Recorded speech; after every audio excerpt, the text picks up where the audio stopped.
точно в нея ще изхвърлиш ето стари вестници, тетрадки и кашони, опаковки, папки. В синя кофа заминават, там хартията поставят. Жълто, синьо и зелено, правилото да е наредено. В трите кофи цветни подредени, отпадъците тук са разделени.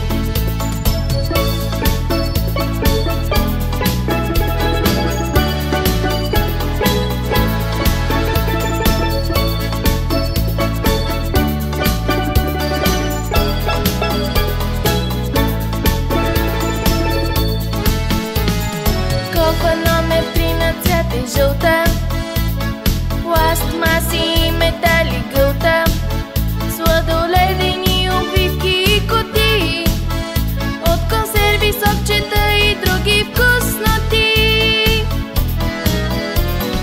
Жълто, синьо и зелено, правилото да е наредено.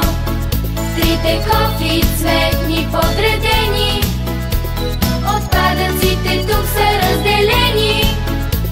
А някой любопитен казва: защо пък правилото да се спазва?